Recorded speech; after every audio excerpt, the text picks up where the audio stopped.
Oh,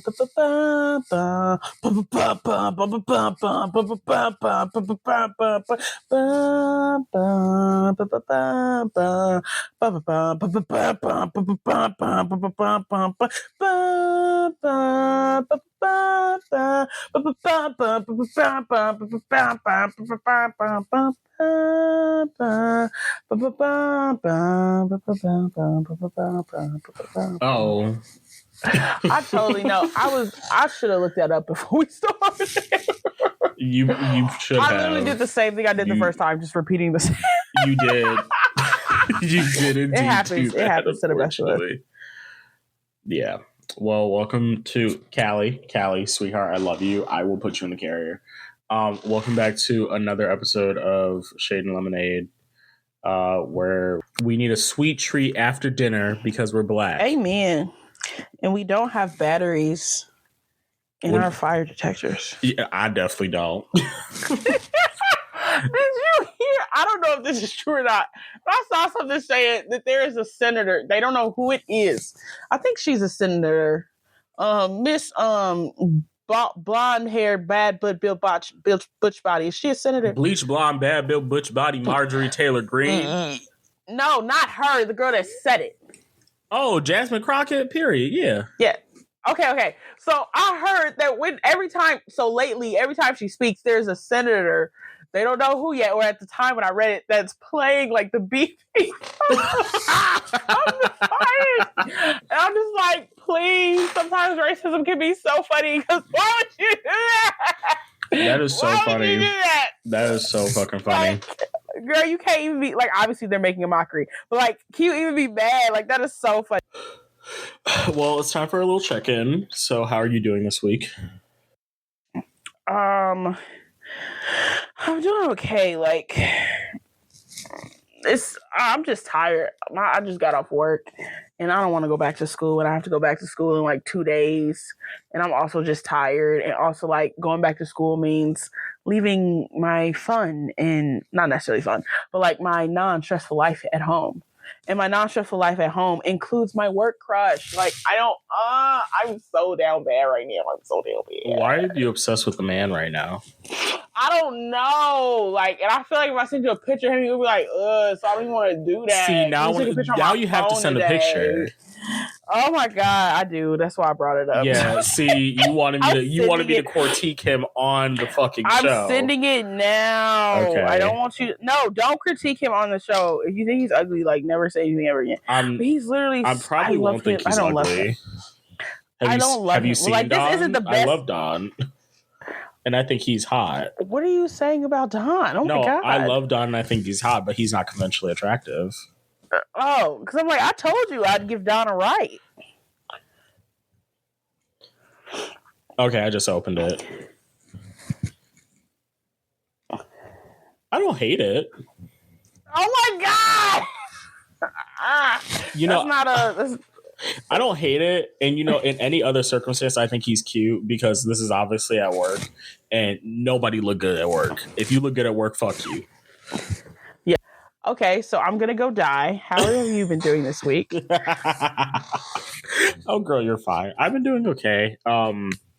Work has been too bad, mostly because I'm so excited. But we are going to see Beyonce next week. I'm so excited. No, like, I'm actually really excited. I'm just excited. I cannot wait. It's going to be so much fucking fun. The outfit is semi together. Don't ask me about them sashes. I'm still working on them. Play with your mama, not me. It just is what it is. I've already decided I'm buying a fan and a t-shirt when I get there, and that's going to be like $1,600, but I'm willing to drop it. Girl, I'm joking. It was just an exaggeration. Oh my God, you stressed me out. I'm like, are you kidding me right now? Like, at most, what are you talking about? At most, I think the fans might be... from what I saw, maybe 50. And then the t-shirts, you already know, are going to be like 60, 70. 67 or 60, 70? Like around $60, $70. Okay, I wanted to ask you about t-shirts. Like, I'm getting one. I don't care. Oh, no, definitely getting a t-shirt. I just don't know if I should try at the venue or just get it online. I think we should try at the venue because it feels memorable. Like it's a moment to be had. Definitely so, but I know I'm a big girl, so that's true. But yeah, you could like eyeball it at least. Be like okay, on the display, just be like, what size is that right there on the display? And they'll be like, oh, that's an extra large, and you'll be like, okay, so I need to go up or go down. So that I thought that's how we were gonna do it. Also, my mama got us a hotel, which is great. Love my mom for that. If you're listening, Mom, which I know you do, bitch, love you. Thank you, but the way she went about it was a little weird. Like she kept going back and forth between like which hotel, and the one she got us is one near my house, but also it's near an airport, so it will like be kind of nice. But she only got us one bed, which means we have to bump cooters while sleeping. She wants us to so bad. Like I love you, Deshaun's mama, if you're listening to this, but I know I literally said to my mom, like, Mom, she wants us to bump cooters so bad. I'll probably get like an extra thing of sheets and then sleep on the floor because I like sleeping on the floor. It's You're fine. not sleeping on the freaking floor. We're sharing the bed. Calm down. I can't sleep next to a woman. Nobody want to touch you. I'm not a girl. You want to put your lips on me. Nobody want to touch you. We gonna put 17 pillows in between us.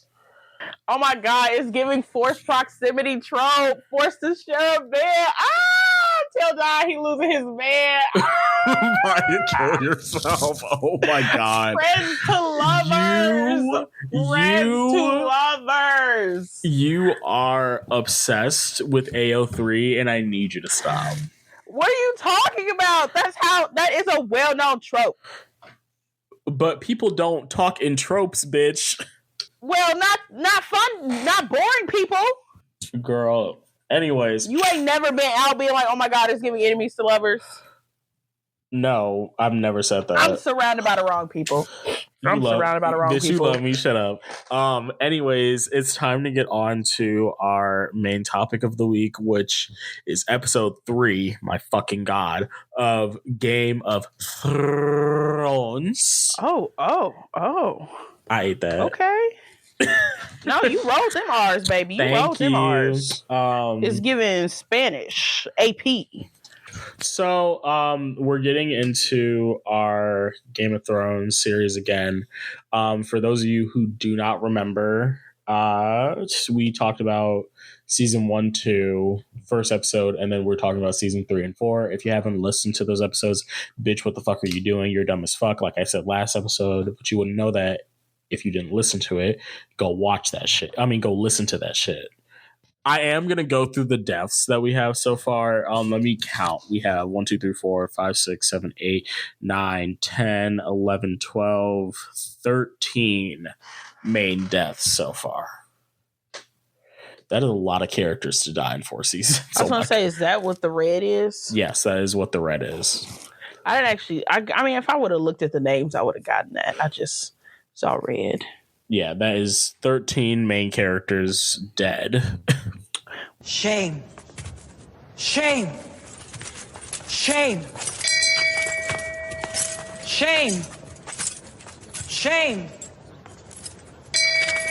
Shame. Shame. Shame. Shame. Shame. In King's Landing, Margaery marries the new king, Tommen Baratheon, Joffrey's younger brother. Cersei, feeling abandoned and powerless, seeks out the Sparrows, a group of religious fanatics, to regain a semblance of power within King's Landing. The Sparrows begin to impose their views upon the city. Elsewhere, Jaime travels to Dorne to take Myrcella Baratheon.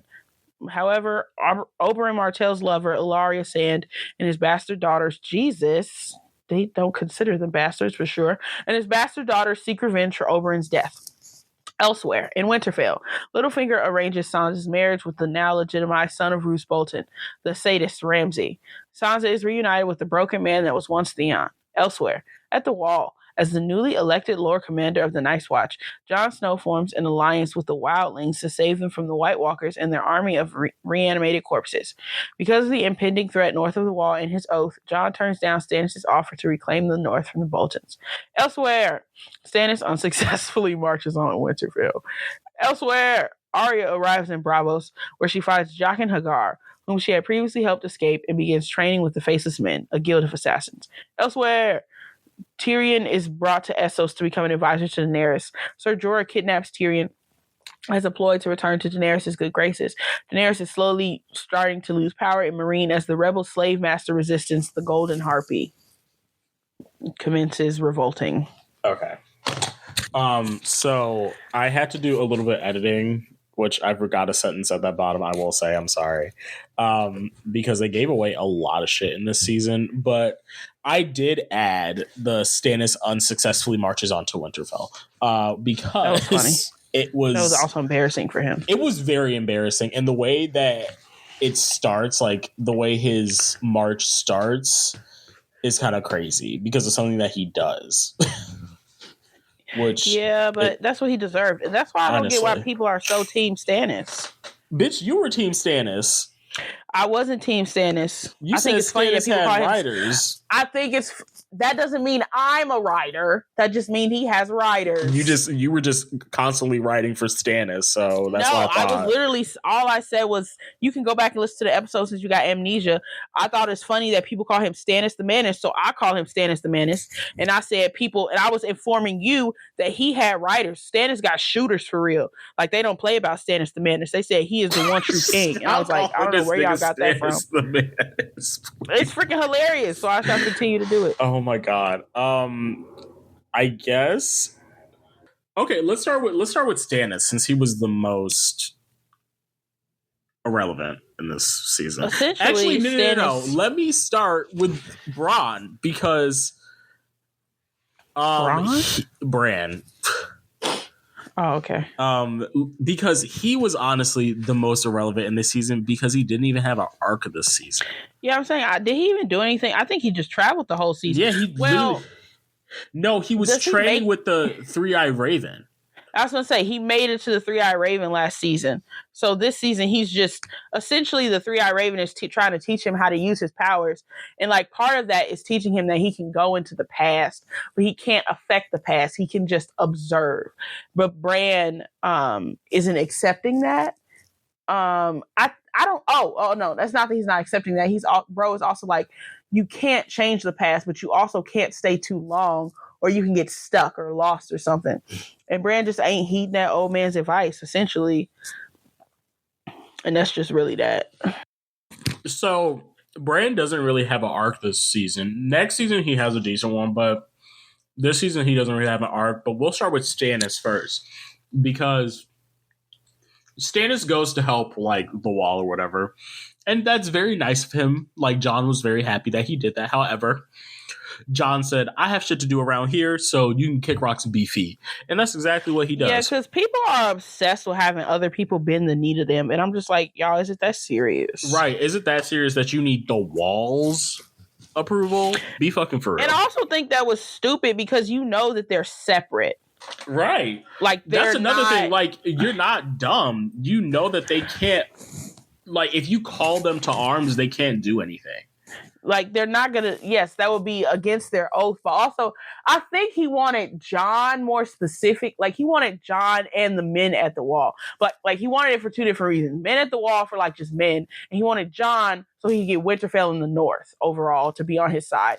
And I just think at this time, with the way people supposedly view bastards, I don't think Jon, just bringing Jon would have done anything. Like, Jon would have had to do something for people to be like, you know what, at the end of the day, Ned Stark's blood runs through your veins. Like, they don't mess with bastards. The only place that is fine about bastards is Dorne, as at least that we know of. Like, theoretically, at this point, if Jon did help and they took back Winterfell, which highly unlikely, but they took back Winterfell, he probably would have gotten Winterfell to, like, be happy that he was there and, like, be named the King of the North, quote unquote.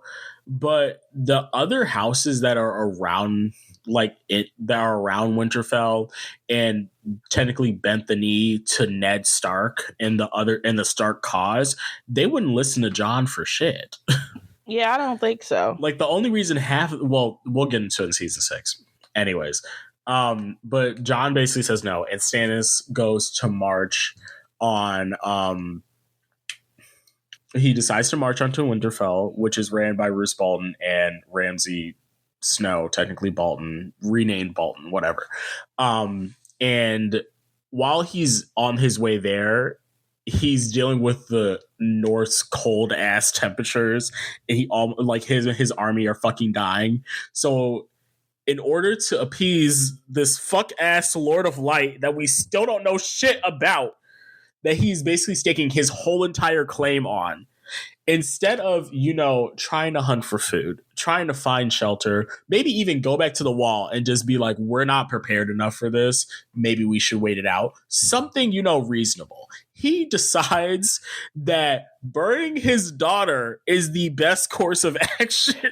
I was gonna say, before he leaves the wall, he kills the king from beyond the wall. Oh, Mansraider. Yeah, whatever. He kills the king from Jesus beyond Christ, the wall. look at you.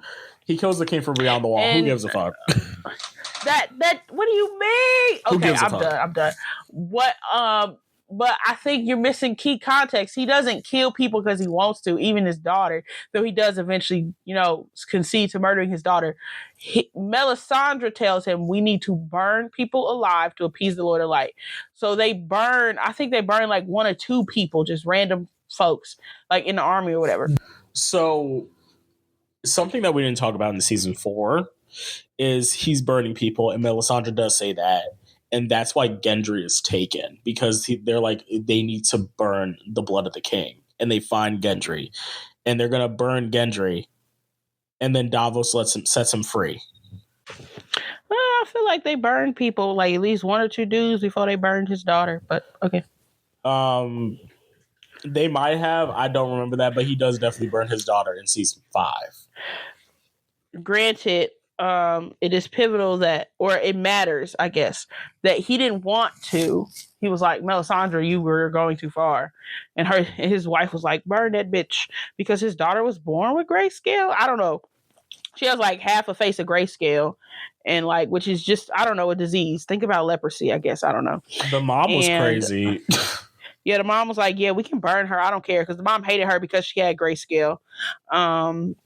And the dad and her actually had a really beautiful, good, loving relationship. He was like, I can't burn my cutie patootie. That's my daughter. But then he was like, you know what? You're right. The Lord wills it. So set her up on the stake. And the most interesting thing happens. They set this girl up to burn. Mind you, he sent Sir Davos off. So Sir Davos couldn't be like, no. So they because Davos and girl had a really good relationship. So they set girl up to burn. She's screaming and crying. And I feel like it was as she's burning, but it's possible it happened like right before she started burning. Her mother starts screaming, no, my daughter, don't do it. And Stannis is like, girl, you agreed to this. She's dying. And so, yeah, she dies. And then like half of Stannis' army leaves him because they're like, how could you do that? Yeah, they literally said fuck Stannis and left. And then Stannis got ran through by the Bolton army. But the way Stannis dies isn't by the Bolton army. He actually dies by Brienne of Tarth's hand, the baddest bitch. She said, avenging her gay non-lover man. Yeah, that's basically how Stannis' story ends. He was an irrelevant king. He never had a chance. Just like People were so upset about that. Just like he never gave Renly a chance. In this way. Like, I feel like Renly, given the right circumstances, would have aced Stannis the fuck up. No, I mean, he had the Tyrells on their side. I was about to say, calm down. I was about to say yes, because he had the resources that Stannis didn't have. Like, he could have bought as many cell swords as he needed. Exactly. Like, it was but really never would have won the war. Oh no, definitely not. Stannis had a better chance of winning the war. Oh. Okay, so we're gonna keep going since bitches want to act crazy. And we're going to talk about, I guess we can talk about Jon. Actually, no. Let's not talk about Jon. Let's talk about Sansa and House Bolton, because Sansa is put into arranged marriage by Littlefinger She's essentially sold off like a brood mare to Ramsay Bolton, and Ramsay Bolton does awful, terrible things to her because he is an awful, terrible person. And in the midst of this, he reunites Theon and Sansa. I do think it's important to say, and this isn't in defense of him because he's still shitty, Littlefinger did not know how bad Ramsay was. He didn't, but still happened. But yeah, he still sold her off. Still because happened. his plan was he wants the Iron Throne. He was never gonna make it. But I don't know why he thought if he had Winterfell, he would get the Iron Throne. Bitch, you're going backwards. I don't get why you don't think Winterfell is as strong of is as big as a stronghold as it is. But okay, like, it's a big stronghold, but you also need the support of other people. Yes, but that gives him the support of the northern houses. The North ain't nothing to be played with. But how is he gonna... Robb Stark was winning battles left and right. Don't play with the... I don't know. He wanted Sansa to be Lady of the North. Because in his mind, he has Sansa in his pocket. So he wanted her to be Lady of the North. And I don't remember what his exact plan was, but whether the Boltons were team him or team Lannister, it was supposed to turn out well for him. Now, something that... well for him and Sansa, but really him. Something that I was very confused about. I feel like I was confused about this at the time of watching too. Sometimes it seems like things are public knowledge, and sometimes it seems like things are not public knowledge. Like it seems like it is public knowledge that the Boltons killed the Starks in cahoots with the Lannisters. But then I guess one could argue, not Ramsay, Littlefinger kept Sansa from getting that information. One could argue that.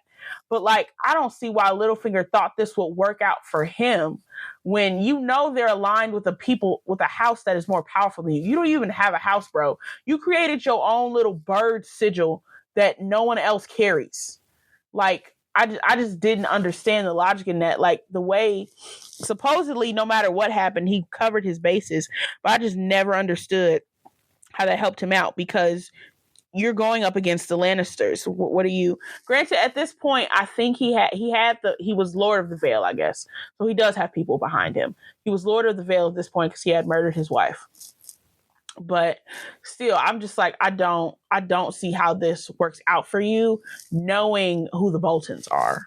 But that just could be me not being devious enough. I don't know. That's what I was trying to say. Like, he just wouldn't have the power that he thinks he does. I think having Winterfell as an ally is good. But I don't like, they're an old house. Like you want that. But I don't think getting it via the Boltons was good. I don't understand how that helps him. Anyway, is what I'm saying. So this whole thing is kind of about Sansa because she's one of our main characters. Sansa reunites with Theon. And Theon Greyjoy. Sorry, my fault. I didn't mean to dead name him. Sansa reunites with Reek. You're going to hell. You're going to hell. People who make fun of that boy's trauma, going to hell. I'm making fun of him because he deserved it. He didn't. No one deserves that. Every bit of it. Except maybe Ramsay. No one deserves that. Because what? He was a butthole? And yeah, he did something stupid by pretending to kill the Stark siblings, which he tells Sansa they're alive. Whoopee. But honestly, this was the beginning of Theon's redemption arc. Also the beginning of people shipping Theon and Sansa. Very weird times. Ew. That's fucking disgusting. Oh my God. Yeah, like not only did they grow up together, like sibling wise, like granted, I don't think she might have seen him as a brother. I think she saw him as family when it suited her.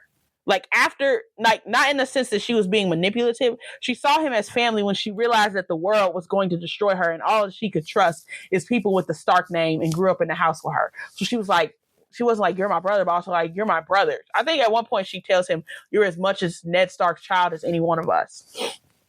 So like eventually when the world chewed her up and spit her out, she realized like, hey, my allegiances ain't in the right place. But he seeing her go through this. Oh no, go ahead. So this ends with Sansa and Theon. Well, Sansa is like already planning on leaving.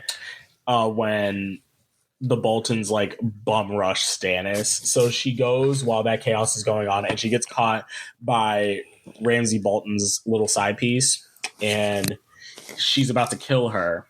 But then Theon saves her, and they jump over the walls of Winterfell to escape. A key point here, or I guess this is about to come key point.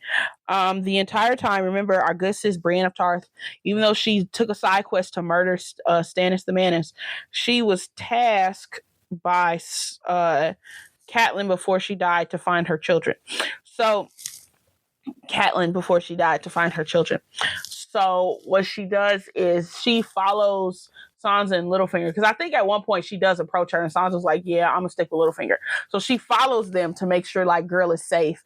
And her and Podrick somehow got to Sansa and they was like, hey girl, we here to save you at a moment's notice whenever you're ready. And I don't remember, and I think she was like, put this candle out if you need me to come save you. And I think she does try, but she gets thwarted. And then, so yes, now Sansa and Theon are running away in the forest, tracking through cold water, somehow not dying of hypothermia.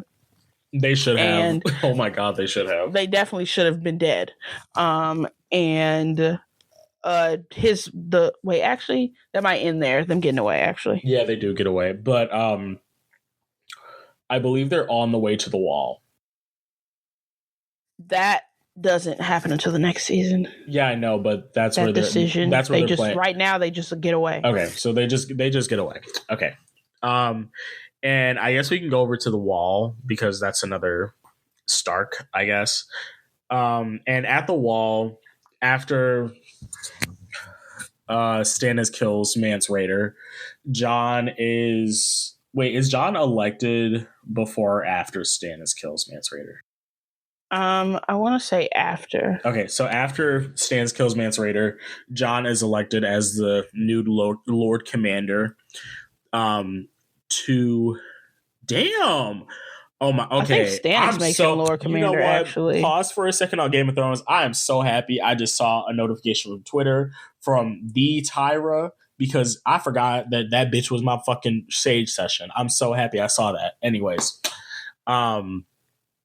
and to the displeasure of some people, Jon Snow becomes Lord Commander, and one of his first acts of Lord Commander, which I think is hilarious, he forms a alliance with the fucking Wildlings because he realizes they don't have enough people for the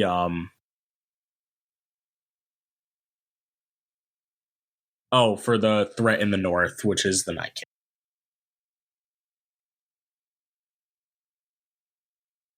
You gonna say anything, girl? For the who in the north? The threat in the north. Oh, I thought you said king, and I was like, what? The threat in the north, the Night King. Again, key aspect. Oh my god. No one. I keep saying this.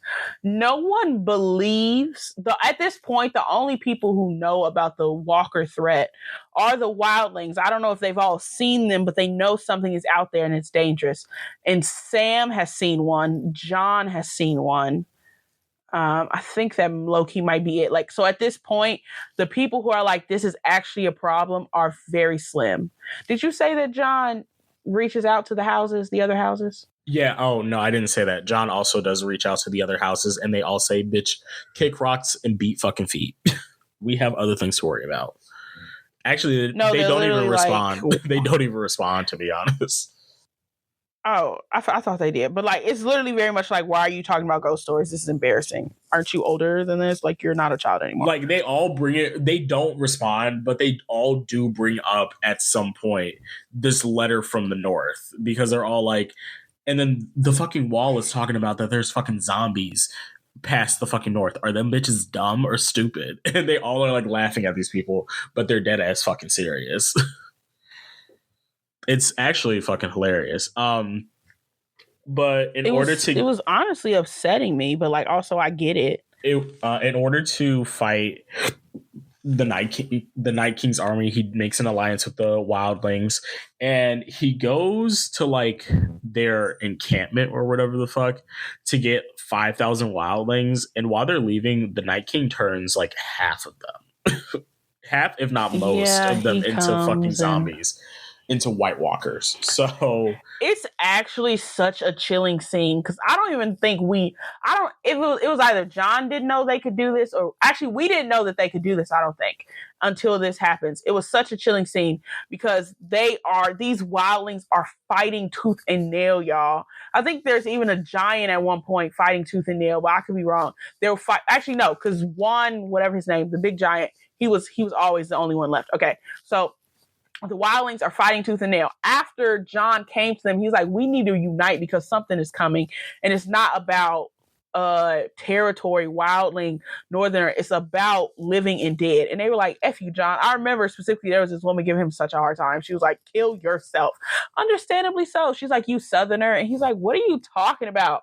I'm from the north. And she's like, not as north as we are. And I don't remember why they came. Him the fuck no, up. for real. They like he really thought he was a little naive. He was like, okay, y'all, so we need to band together. And they're like, oh, so you want us to forget the decades and decades of y'all like persecuting us? And then he's like, well, yes. And they're like, well, no. But eventually they come to some kind of agreement. And as soon as they do, they walk out at a little tent. And here comes the Night King. And so with his little walkers or whatever. So they're fighting, people die, rah, rah, rah. And they think, oh, we've done something. But no, because the night, and this, it makes the ending of Game of Thrones even worse. The Night King looks John dead in his eyes. He may even smile, bro. He looked John dead in his eyes, and he raises the dead. The 50, 30, 40, however many people that died fighting against the whites, he raises them. I feel like it was in the hundreds, girl. That's... It probably that. Thousands even. I didn't want to be too much. It wasn't in the thousands. Girl. You said he went to get 500 wildlings. So how would it be in the thousands? 5,000. Oh, I thought you said 500. No, I said 5,000. Oh, my bad. So he goes, he raises his hand, staring John dead in the eye, antagonizing him. And we see all them like get up with blue eyes, but more specifically, we see that girl that was telling John like kick rocks, get up, and it's like, dang. So John goes, well, the deal that he made with the wildlings is that he'll give them land past the wall, and that makes a lot of the Night's Watch fucking pissed. All the wrong people, like I forgot their names, but it was a bunch of fuck ass people on the fucking Night's Watch that hated John for no fucking reason. No, they hated him for a reason. That is a lie. What did they hate him for? Or are you talking about before he made this decision or after? Before. They honestly they misjudged him. They thought he was like essentially like a little princeling, and he's like, I wasn't treated like that. Like, don't play with me. So, but after this, they're all most of them are fucking pissed, and they're really mad. So, toward the end of the season, this is like the last episode of the season. He's like coasted outside in the night, and he sees a sign that says traitor, and then he turns around, and it's like, I think it's like, how many people stabbed Caesar? Was it like 9? Girl, I don't know. However many people stabbed Caesar is however many people stabbed John. Oh, that is so intriguing. And was Ollie supposed to be his Brutus? Yes. And one of the people that stabs John is the kid that he saved, or the kid that came to the Night's Watch and like was under John's wing, like he was his steward and everything. Ollie, because remember I told y'all it's fuck Ollie in these parts. Yeah. Because he gave the wildlings basically the land that his parents owned. So he was really fucking pissed. So he also stabbed. He was also just pissed because bro let him in. Right. He also stabbed John, and John looked at him like, really, nigga? And then John literally fucking dies. Like, he's dead. This is my thing, though. This was John's fault. He did not, like, you cannot take decades, it's probably hundreds of years, more than decades, but decades of resentment, like utter hatred. They don't even see the wildlings as humans for real. You cannot tell them, hey, so we're going to put a pin in that and we're going to bring them across the wall. Like, he doesn't actually, I don't know if this is a miscommunication, lack of communication. He didn't try to mend fences before and be like, hey, I feel like at one point he does be like, this is bigger than us. You know, I saw but it's like he doesn't do the work needed to try and even mend fences, because like he just doesn't. And you could argue there's no time for that or whatever, but like, yeah, sure there isn't, but also like this is what not trying leads to. You literally just told them, hey, so the people that killed your pappies, your mama and your pappy, they're coming to move in with you. Like, and you expected bro to be fine with that just because you're the leader. And half of them don't even like that you're the leader. Because mind you, when John left, he already knew there was discord. He already knew there was people not messing with him. And so he allowed them to stew in their discord and he left them for the wildlings. Honestly, I low-key think he should have brought that older guy. I don't think he should have left as quickly, because you need to do something to stop this betrayal. He might have killed somebody, actually. He no, he didn't. You need to do something to stop this betrayal. You can see it cooking. Actually, no, he does behead somebody. Okay, yeah. So he does behead a guy, because I don't remember what. No, he talked mad crazy. It was the dude that Tyrion sent to the Night's Watch in season 2. I don't freaking remember that. That was in King's Landing. He was talking mad fucking crazy to Jon, and Jon was like, take his ass outside. And then he was like, are you going to say sorry? And motherfucker was like, I'm not going to say sorry. I'm sorry. I'm not going to say sorry. You're a punk bitch bastard. And he chopped that bitch's head off. And that shows even more discord. Like, I just don't think Jon handled it right. Yeah, he didn't do any of this right. Like, part of me wonders if he should have brought that old man who was kind of leading the charge against him with him to the whatchamaface. So that's the end of Jon's story. So that's another main character fucking dead. Like, the Starks cannot get a break. These Starks cannot get a break. The season literally ends on us zooming out on Jon's dead body. Mind you, if you're not a book reader, this was like a what? Like, this was such a big moment. Like, y'all don't even understand. This was insane. At this point, it's like Jon is the only one of our main characters that knows what's really going on in these streets. Now it's so, like, Sansa he's and our Arya. Main protagonist. Like, that's it. It's only Sansa and Arya now, which is, and they don't even know what's going on in the streets, y'all. Like, they don't even know. So let's get to, since we're talking about Arya, we're going to get to Arya, and Arya's eating it up like a baddie, like the bad bitch she is in Bravos, training with the many of the faceless men to become an assassin. And that's basically her whole entire story. I think they handled poorly. Wait, we have to talk about this. What do you mean? What? I think they handled it poorly. I don't think they did.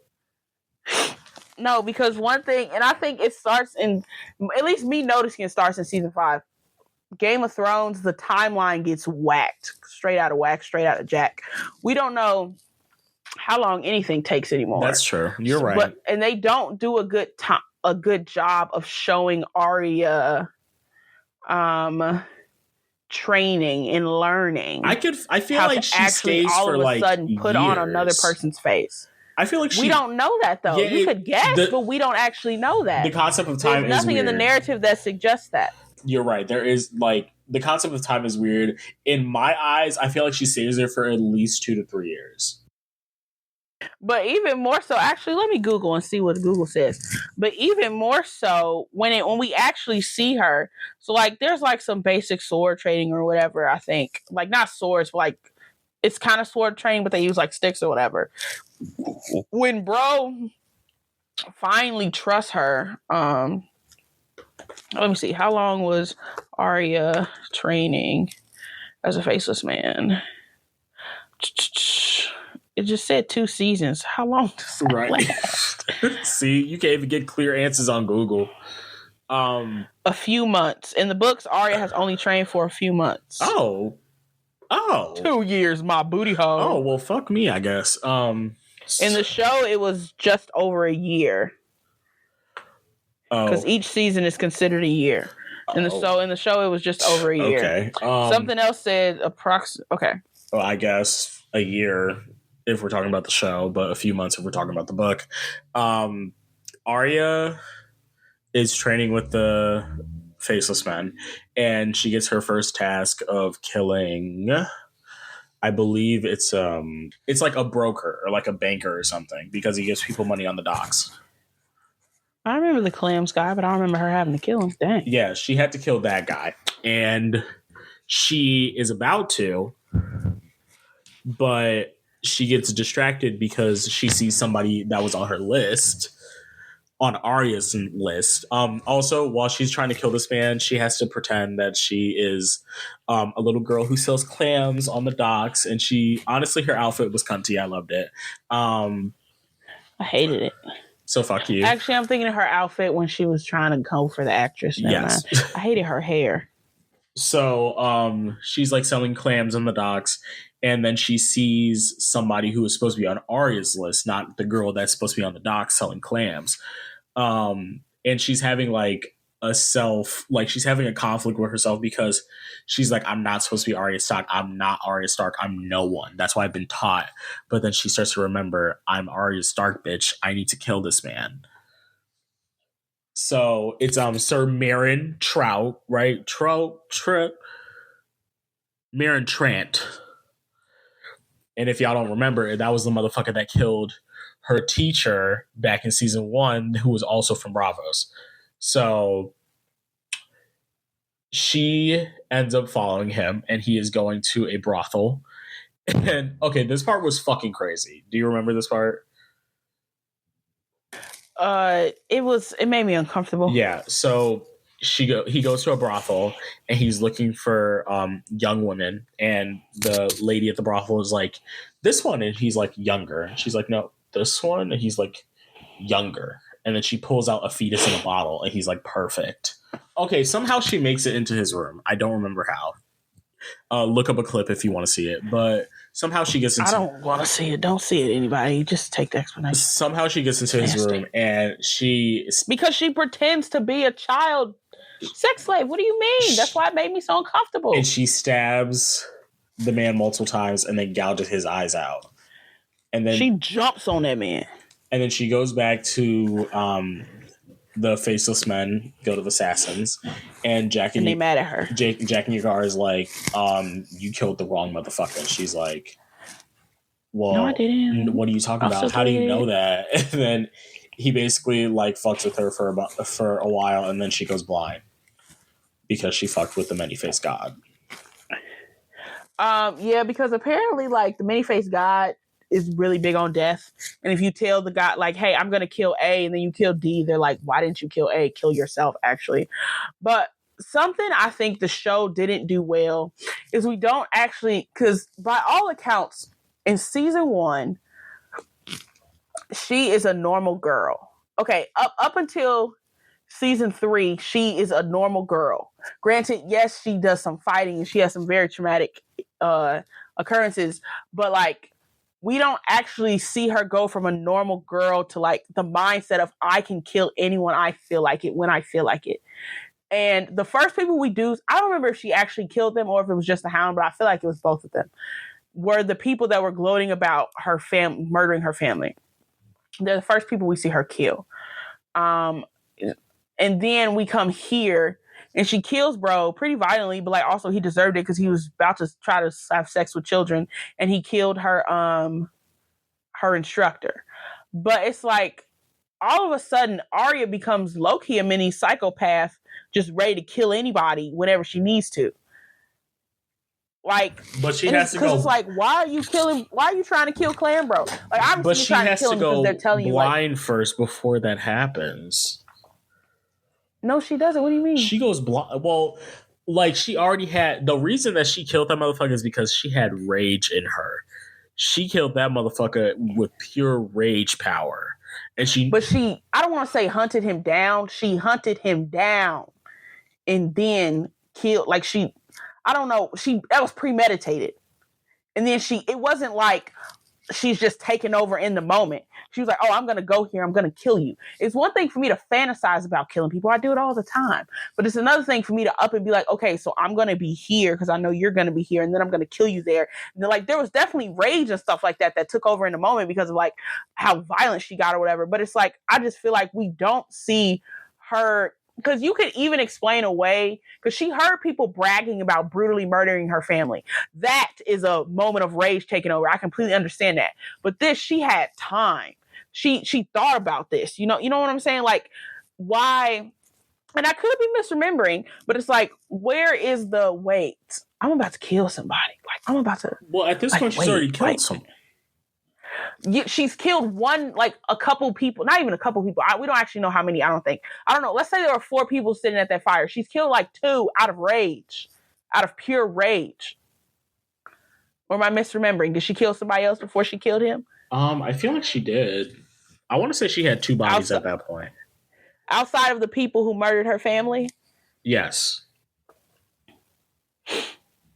Okay, I don't recall that. But even then, it's like they don't actually show her slow, and they don't actually show the shift, because it's one thing to wanting to kill somebody, and it's another thing to actually do it. They don't show like that should be weighing on your psyche, especially with your dad being who your dad was. Like, he wasn't for frivolous murder. Granted, you could argue it's not frivolous because he probably would have killed dude too, but it's just like, I don't know. I just feel like there wasn't any kind of transition. All of a sudden, she was just ready to murk people. And honestly, I live. But yeah, that's how Arya's story ends. Narrative-wise, like as a writer, that doesn't make sense. I enjoyed watching her murder people, and then, like I said, she's my number one girl. But like as a writer, it doesn't make sense that your character, who's a child, mind you, is all of a sudden down to kill people. So Arya goes blind, and that's how her story ends in season 5. And we get to jump over a little bit to. Do you want to do Tyrion or Cersei? Cersei, because she was stupid. So let me just talk about her. We're gonna get to my favorite arc of Cersei's, which is her flop fucking era. So her flop era is crazy. Marjorie marries Tommen and becomes the queen, and everyone fucking loves Marjorie. So when she becomes officially the queen, they basically tell Cersei to kick rocks and be feet. Nobody gives a fuck about Cersei. She doesn't have any power because she's the queen regent, and she doesn't have any real fucking power. Down. So, and because she doesn't have any power, she goes over to the religious bitches in the poor parts of the city called the Sparrows, and basically tells them, I'm going to give you free reign of our coffers, and you'll basically be the religious power of King's Landing. And they're like, fuck yeah, absolutely. So they start basically persecuting every person who's ever sinned, which is basically every person who's ever walked the face of the fucking earth. And they're walking around with these brands on their heads and fucking like nail bats or whatever the fuck. And it's a bat with 2 nails inside of it. It looks so fucking weird. And they start like beating people and taking people prisoner. And one of the people that they take prisoner is Loras Tyrell, because he is a flaming fucking queer. And Cersei told them this so she could get out of marrying him. Exactly.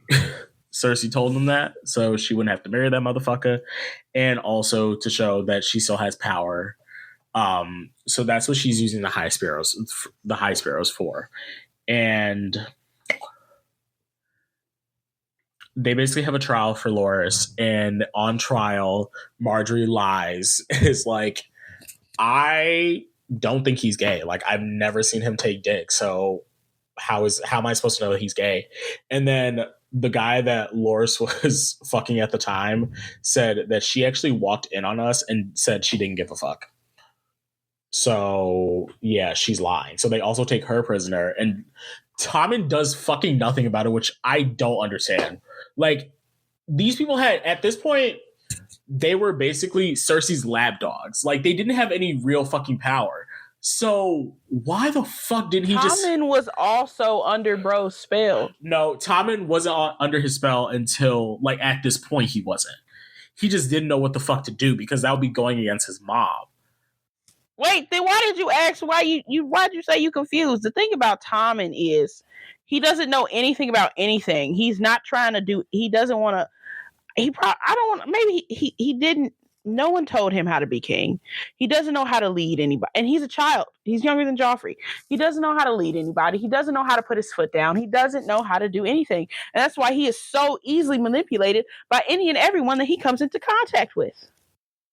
That is true. Tommen's a little bitch. It's just known. Tommen's a fucking bitch. I wouldn't say he's No, he's a little bitch. He's just naive. He's a little bitch. He's just naive. He's naive. He was so sweet. And then while Cersei's over there kikiing ha-ha, they take Cersei, the Sparrows, take Cersei into fucking custody because they're like, you've been fucking your brother. And she's like, no, I haven't. And they're like, you've also been fucking your cousin because guess what? He's right here. And she's like, no, I haven't. And they're like, bitch, we know. We know you've been fucking your cousin and your brother. So get in that cell. And they also, my favorite character, I'm just going to bring her up, the bad bitch herself. I don't know her name, but she was a fucking like nun. And she basically tortures Cersei anytime she's in that cell. And I love her for it. The Septa, she was in Ted Lasso. You know, she's actually that comes later. So in order to get Cersei out, for Cersei to atone for her sins, she has to confess to fucking her brother, and then she has to walk through King's Landing up to the Red Keep, which is the castle, naked. And the bitch in the back with the bell, shame, shame, shame, every single time she takes a step. And then people start throwing fucking shit at her, food, every single thing, every body fluid, anything that you can think of is thrown at Cersei. And I love every fucking second of it.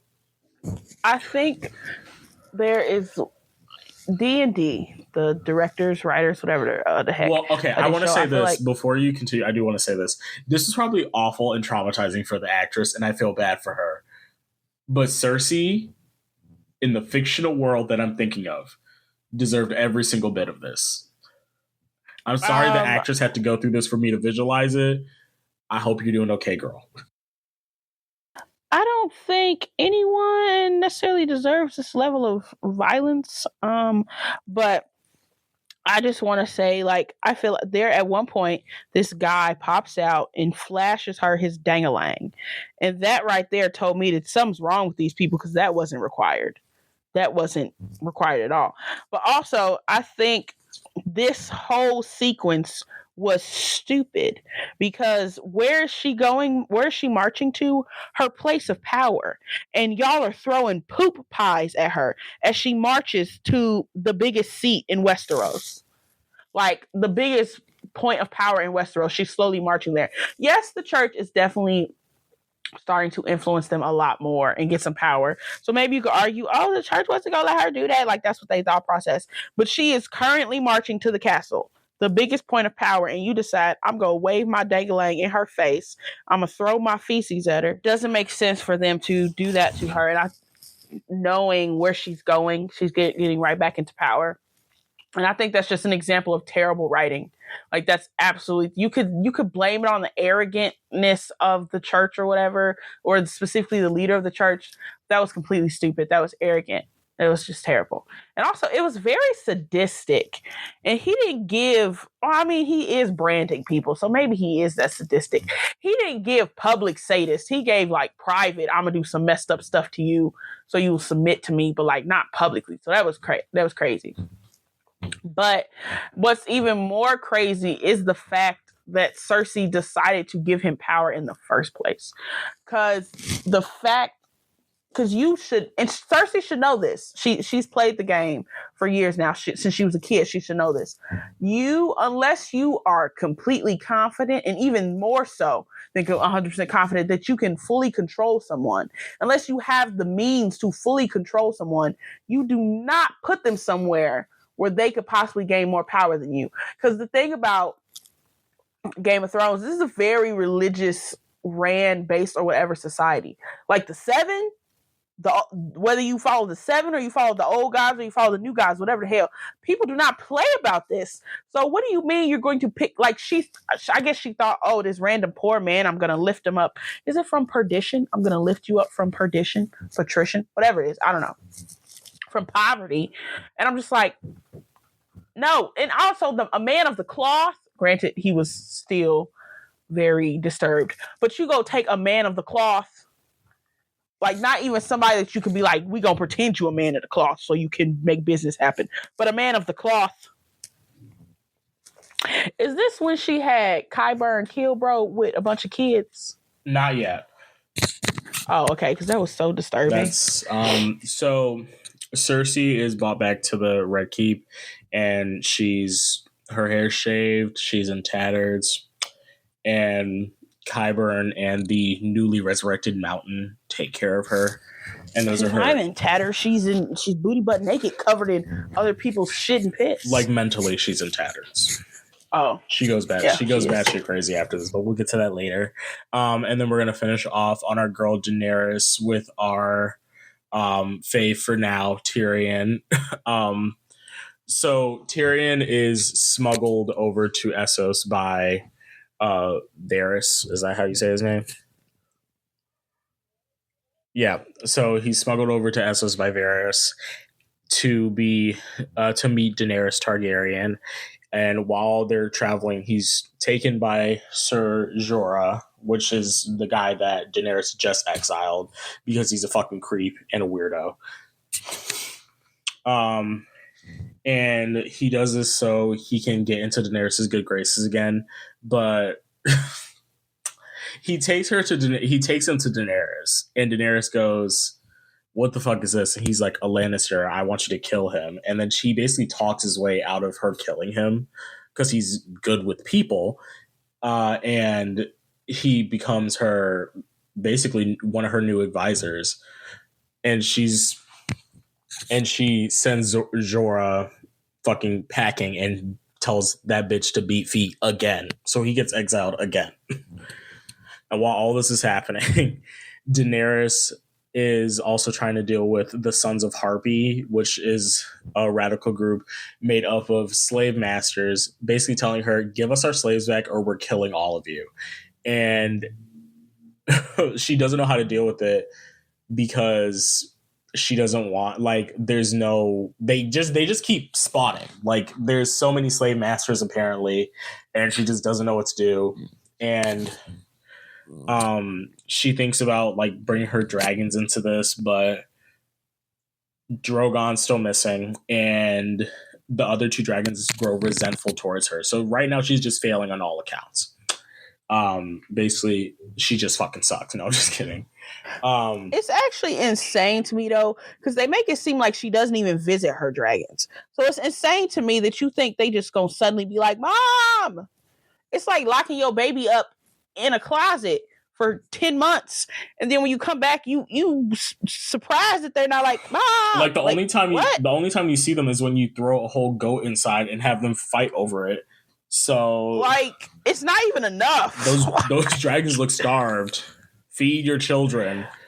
So, and the fact that granted dragons, I'm assuming grow fast because of how they grew in Game of Thrones, but like they also were down there for a long time. Well, I guess we can only say a year because we're going by each season was a year. Yeah. But part of me feels like it was longer than that. It just feels longer. Maybe dragon timing could also be different for them, I don't know.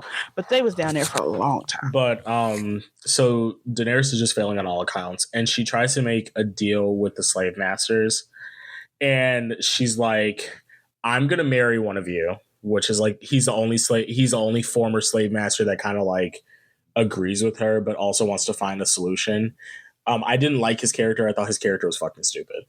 Was he a slave himself once or something? Yeah, he was like a slave himself, and then he became a slave master, so he treats his slaves nicely. Bitch, slavery is bad either way. Fuck you. So she decides to open the fighting pits back up, and on opening night in the fighting pits, Jorah shows up and basically kills everyone in order to appease Daenerys. But while he's killing everyone, the Sons of Harpy actually sneak in and try to kill Daenerys, and he ends up saving Daenerys. And there's a bunch of chaos in the fucking stadium, and then Drogon pops up out of fucking nowhere. Surprises everyone. It's literally the parable of the prodigal son. That's literally what it was. Drogon left his mama to fuck off, probably fuck other dragons. I can't say that. There aren't other dragons. There might be one. Spreading his Targaryen seed everywhere. Like, for real. He was drinking. He was gambling. He was flying at all hours of the night. No speed limits, y'all. He was just fucking around and having a good time. He was having good fun he with was the Wretched, on his Hot Girl Summer. Really? Drogon understood the assignment when Meg said Hot Girl Summer. He says, what mama? I ain't got one. What siblings? Don't know them. Bitch, what family, what home? He said, I'm about to be on a boat in Dubai on a yacht. In a thong. Drogon ate. So he swoops down and Daenerys lets Daenerys fly him for the first time. So this is the first time Daenerys has ever been on the back of a fucking dragon. And saddleless, mind you.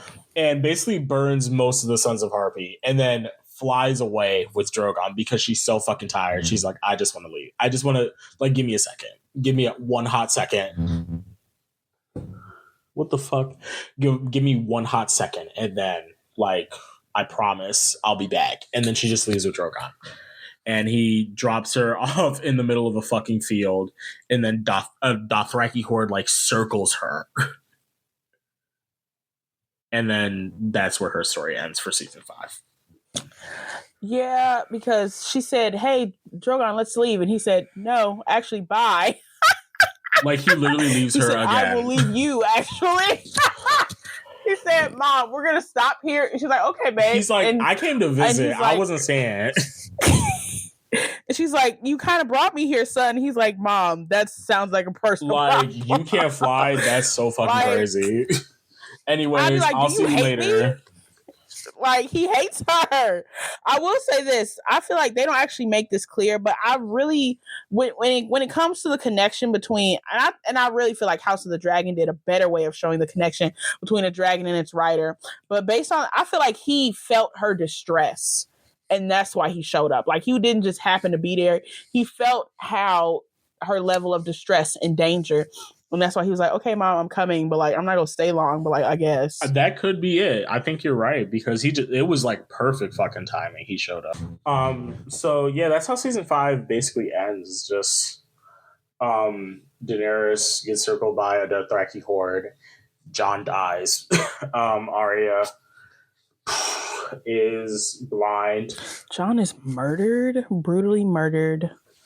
Cersei gets what she deserves, and that's crazy. Tommen's still a fucking bitch, but at least he lasted a season. Oh, did we say that Marcella died? Oh no, we did not. By the way, in so remember before Tywin died, he set up Marcella to go to Dorne and have not Tywin. Tyrion set up Marcella to go to Dorne and have her arranged marriage. And with the walls closing in, things getting crazy, Jamie is like, hey, I'm gonna go get our daughter. And so she's like, yeah, go get our daughter, because they're siblings that fuck each other and they have kids. So he goes to Dorne. Turns out Marcella has fell in love with the cute little boy over there. And Oberyn's they weren't really married. Oberyn's girlfriend, life partner, mother of his children was like, hey, so I want to get revenge for what they did for what the Lannisters did to Oberyn. And his brother is like, they didn't do anything to him. He died in combat. Not combat, but he died in combat. This is what happens when you do a fight to the death. And she's like, no, they murdered him. He's like, are you stupid? And so she decides to take revenge without his permission by killing Marcella. Essentially, she's it was actually kind of fucked up how she did it. She lets them, Jamie and Marcella, sail home. And I think she kissed her goodbye. Somebody kissed Marcella goodbye. The kiss was poison. So Marcella she gets off the shore and she drops dead. And Jamie's like, no, my daughter. And something that book readers have pointed out is that they hate that they did that. They honestly hate the way Dorne and the Sands were handled in general. Oh, I do too.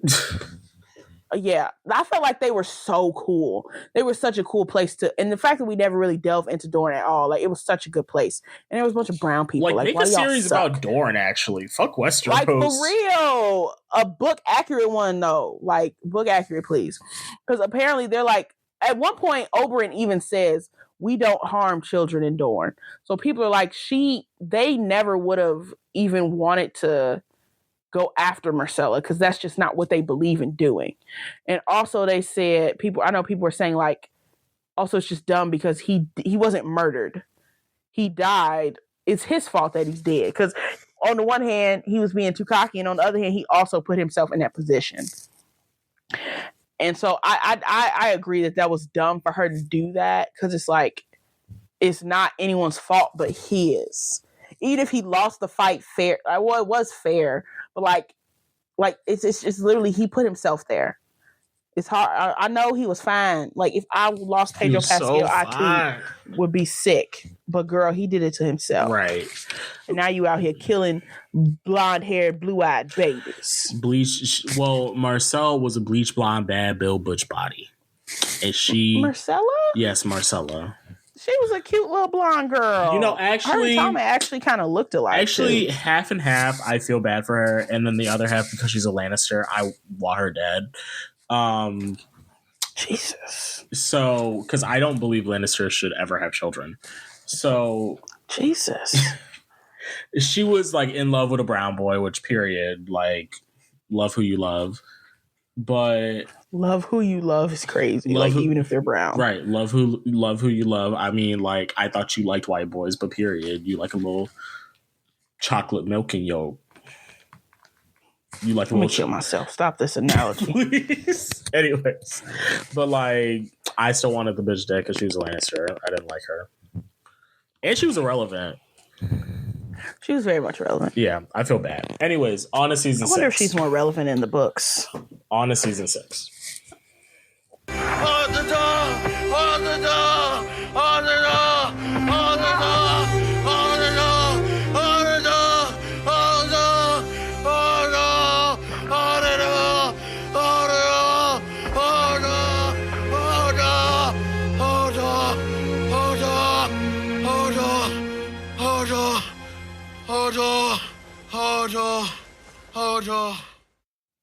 This marks the end of the show following the books and a noticeable decline in good writing. So I personally think the decline started in season 5. At the Wall, the Sorceress Melisandre resurrects Jon. Jon reunites with Sansa and leaves the Night Watch. Aided by wildlings and loyalists, Jon plans to march on Winterfell and reclaim it from House Rolton. By the way, Ramsay killed his daddy.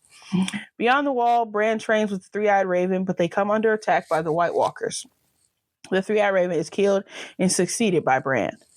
After disobeying the many-faced god, Arya is forced to train blind until she proves it herself as no one. In King's Landing, Tommen chooses to align himself with the Sparrow in order to save his wife, Queen Marjorie. Cersei's not happy about this. Jaime Lannister is stripped of his title as head of the Royal Guard because of his lack of faith and given the task to retake River Run from House Tully, led by the Blackfish. He is reunited with Brienne of Tarth. In the Iron Islands, Euron Greyjoy usurps leadership by killing his brother and Theon's father, Balon. Theon and Yara sail south to form an alliance with Daenerys. Daenerys gets captured by the Dothraki. Tyrion is given the task to try solving the slave master problem in Meereen. He fails miserably. Ellaria seizes control of Dorne and joins an alliance with Daenerys. Okay, so I'm going to bring up a few things. We are going to skip the Dorne and the Greyjoy line because that's literally just what happens with these people. There's like nothing else that happens. Or we're not going to talk about Dorne, Iron Isles, or Jaime because I don't want to talk about Jaime. Yeah, I think that whole thing, I never understood that. Like, even in actively watching, that whole Blackfish Tully thing was stupid to me. So, yeah. Okay. We are going to start with Bran because y'all already know I don't like talking about Bran. So we're gonna start with him. So Bran is attacked by White Walkers because while he's training with the Three-Eyed Raven, he goes actually no, yeah, while he's training with the Three-Eyed Raven, he goes to see the White Walker army, and the Night King looks him dead in his fucking face and then realizes where the fuck they are. So he sends a bunch of White Walkers and shit over to his location, and they have to run for their fucking lives. So it's him, the white girl that I don't remember the name of, and then all the like forest people. I feel like it was like Mira or something. I don't know her fucking name. And Hordor. They're all running, and the forest people end up dying trying to fight for Bran. And they get to like the back door of the mountain that they're in, and oh my god, tell it, I can't tell it. While they were running, Bran was still in the past because he's stupid. So he's in the past, and in the past he's looking at Hodor, and he manages to warg into Hodor in the past and in the present, and forcing Hodor to, that poor man was so scared, forcing Hodor to hold the door. And so we see young Hodor screaming, hold the door, and shaking like he's having a freaking seizure, while older Hodor is like just saying Hodor, and hold the door turns into Hodor in young Hodor. Any of this is making sense? And he is being ripped apart, y'all, while Summer, Bran, and Mira, I think her name was, are escaping. And I'm gonna tell you this, I still don't understand what happened, because I thought he couldn't affect the past. So how is Bran warging into someone in the past? That's what I thought immediately, but I was too busy crying at Hordor's death. No, it was actually horrible. Like, they were ripping him apart. It was really and he bad. Didn't want to do that. Like, and Bran is taking away his agency. That makes me think that his past self also felt that pain. I mean, probably he was shaken horribly. So Bran is an asshole. He's actually pretty evil because he knew what he was doing. He said, I'm more important than you, so I'm going to sacrifice you, even though I've known you ever since I was a wee babe in my dad's ball sack. Yeah, Bran fucking sucks for this one. It doesn't make any sense. But also, something we learn while Bran is doing this is that the children of the forest created the White Walkers. However, we know that they created them to fight the First Men. However, it's never explained why they turn on them. It's never explained why they become more powerful than them or whatever. It's never why is it that we have so many White Walkers but so little Children of the Forest? There's like 5 left, if that. And that's what I'm trying to figure. Like, why would they decide to do this? And this is what I mean. Like, the story stops. George R.R. Martin's story stops when Jon dies. That's when he hasn't written a new book in 10 years. Since then, he has not written a new book. So, canonically, Game of Thrones ends in season 5, where Jon is dead. We don't know anything else that happens. Because 6 and on, I don't know what the fuck is going on. This book stops when Jon dies. And I feel like that's when I notice a noticeable decline in the fucking writing, because they actually had to make an original story. And they're bad at that. The writers are terrible at that. So, but also I think they set themselves up for failure, because they took bits and pieces, whether they knew how bro was going to end it all or not. They took bits and pieces instead of taking the whole thing to explain the whole thing. And it's like I would like to think that George explains the children of the forest and weirwood trees and all that stuff, like, to make things make sense. Because essentially at this point, the White Walkers just want to kill everybody just to kill everybody. Like, why? Like, it just doesn't make sense. There's no motivation. They just exist to be evil or something. Like none of that makes any sense. But I would like to think that George actually sets that up. But again, D&D, they don't want to deal with the mystical stuff, so they give you bits and pieces where they can, or where they feel like they have to. And they're really bad at it. They're just really they're terrible. They're at terrible at it. They're terrible at using context clues to figure it out.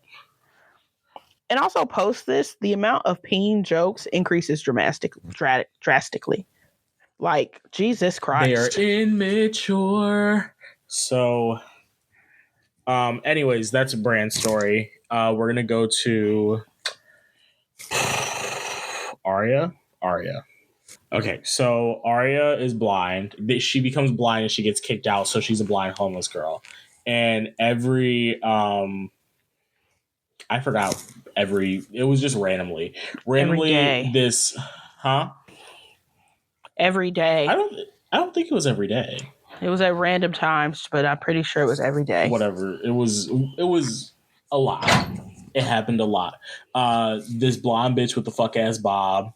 Don't talk about the waif like that. This blonde bitch with the fuck ass bob came up and would ask her, "Who are you?" To hope Arya would say, like, "I'm no one." And she would like throw a fucking staff at her and make her fight, but obviously she can't fucking fight because she's blind. Jesus, Daredevil would disagree with you. The Daredevil had like toxic things fix his, like, change his blood, so he had heightened everything else except for sight. I don't think that's what happened. I think they were implying that he has heightened senses just because he has to rely on them more. The toxic stuff just made him go blind. Because it was like random chemicals off the street. I think I'm right, but okay. I think you're wrong. I'll take your word for it. Yeah, sister. So they basically fight every day, and Arya kind of gets good at it. And she eventually says, like, "I'm no one." And she means it. So the many-faced gods take her back and assign her to kill an actress. So this is when she tries to kill the actress. The many-faced god also gives her sight back. But if you want to tell the story about her killing the actress, that'd be great. Essentially, she wants the dude like kill the actress. She goes to do it. She befriends the actress. Don't know why they want her to kill the actress. I don't think they actually tell her, because they're trying to essentially instill in her, "You're a soldier. Just do what you're told." But she doesn't kill the actress. I think she actually warns the actress that someone wants to kill her. And so Jaqen H'ghar is like, "Dang, girl, got to kill you now." He sends the waif after her. And Arya, mind you, there's no reason Arya should beat the waif. There's absolutely no reason. But they're fighting. The waif stabs her. Oh, wait. Before they start fighting, Arya knew they were going to come for her. She was ready to leave Bravos. Because when she started here, she hid her sword needle that Jon gave her. So she gets needle. And she's, preparing to leave or whatever. She thinks she's made it out.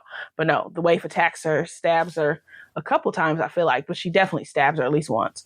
And then Arya falls and like rolls off into probably the most disgusting water one can roll off into, and she somehow survives. Can't tell you how, but she does. There's more. Wait. So she somehow survives, no infection, no treatment, and she makes it. She gets on a ship, I guess, and she makes it all the way to not Winterfell. What is it called? Where the Frey. She makes it all the way to House Frey. And remember, Walder Frey and his ilk are on her list. So what does she do? She murders his sons off screen, cooks them into a pie off screen. It's giving Girl from The Help when she was cooking her poop. Cooks them into a pie. Serves said pie to Walder, and he's like, "Oh my God, this is the best pie I've ever had." She's like, "Really? It's made of your children." And he's like, "What are you talking about?" And she's like, "Yeah, I killed all of your sons and baked them into a pie for you." And then and Walder's like, "Excuse me?" But before he can call for help, she slits his throat. And as she does, actually, no, that happens next season. So yeah, she slits his throat, and that's how we end on Arya, my girl. The North remembers getting revenge for her family. Callie, can you shut the fuck up? Thank you. Oh, not you talking to a cat that's not even yours like that. That's crazy. This is my adoptive child. Can I see the paperwork? No, bitch. I shredded it. Exactly. Because I don't want it. So yeah, that's how Arya's story ends, and I guess we can go over to who we're going to talk about next. It was such a glorious thing to witness. Like, even though I don't like how they wrote her becoming a psychotic murderer in 2 seconds, it was such a glorious thing to witness, y'all. It was. She was just a baddie in her.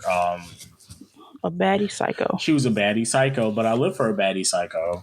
I love her. And that outfit, not that outfit, that hairstyle was atrocious. They hated my girl Macy. I guess we can go. We're gonna go to John. Yeah, we're gonna go to John. Johnny. Okay, so John just starts to get embarrassing. Like, he goes from being dumb to being embarrassing. But go ahead. So, remember, John dies at the end of season 5, which is the end of the books. And because John, at this point, was Game of Thrones cash cow, they resurrected him. They were what? John was their cash cow. You said since he was their cash cow, they were what? Since he was their cash cow, they resurrected him. I don't think that's why. I'm pretty sure he's going to be resurrected in the books. No, I think that's why. I definitely. You don't think he's going to be resurrected in the books? No, I do not. Well, he's not writing any more books, but he wasn't going to be. I don't think he was going to be resurrected. Oh, you're insane. No, I don't think at all. At the fuck off. He's definitely, because if he doesn't resurrect John, then that's telling everybody that Dany's Azor Ahai, and you just giving away your main thing that you probably don't want to talk about until the last book, because it's either John or Daenerys.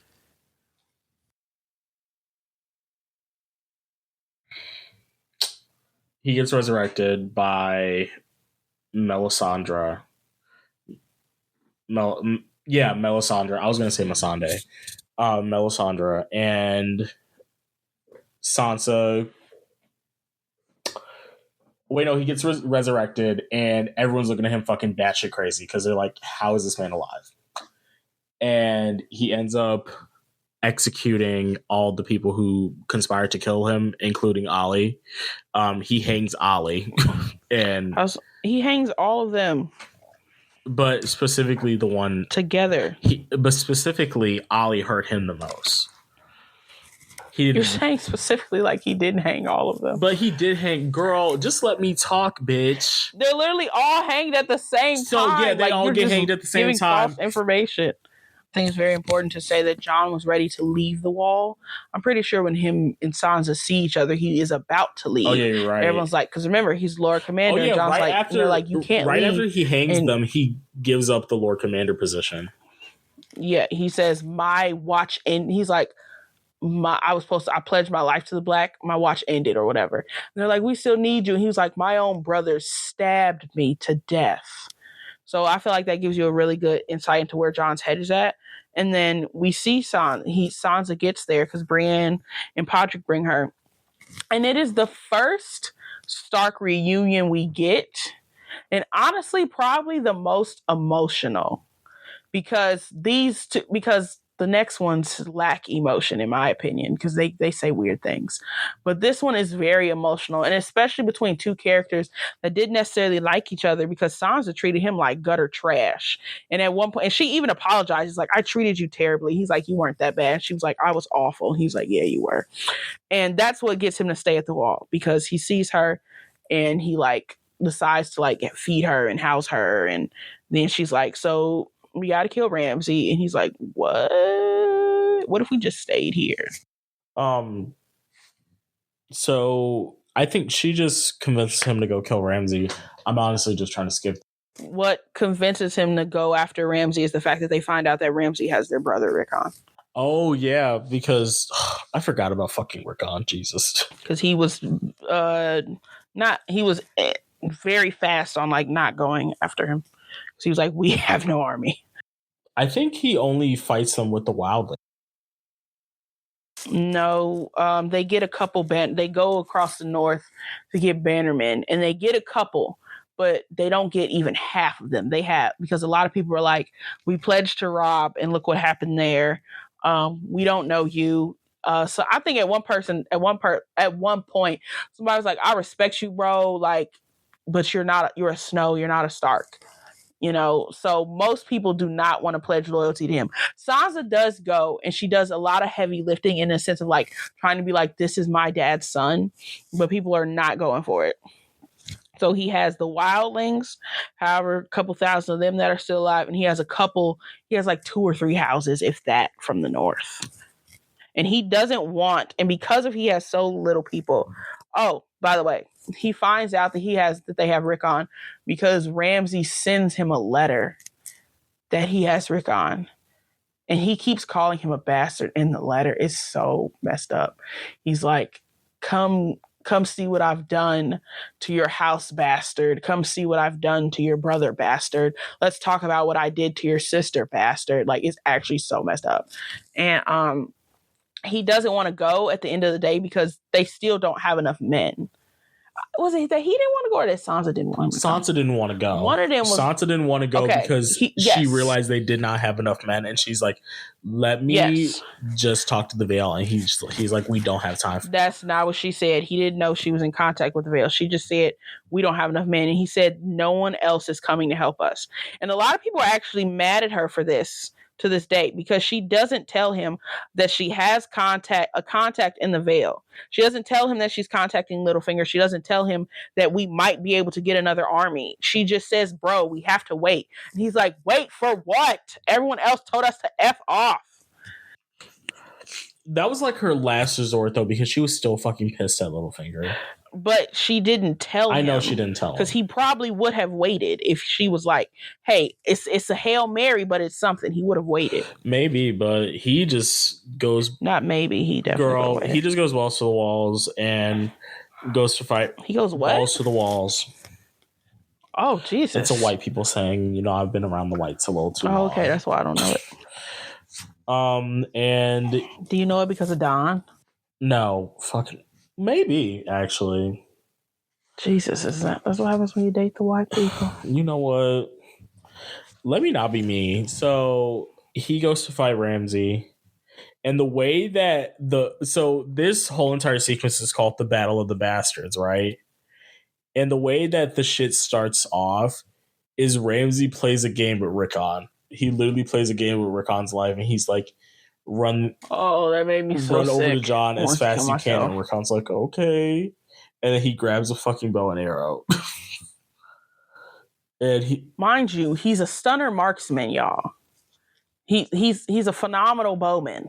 He knows what he's doing. And he's like playing with Rickon. So like while Rickon's running, this motherfucker's shooting arrows at him and like missing on purpose, obviously. And John is on his horse going as fast as he can. Trying to get Rickon. Arm out, y'all. Arm out for Rickon.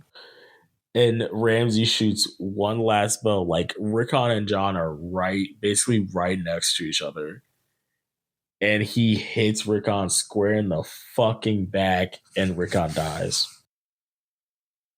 It was terrible. It was actually really horrible. Like, that boy didn't do anything the entire show. But it's like he was the most innocent of all of them, the most uninvolved. Like, he was minding his business most of the fucking show.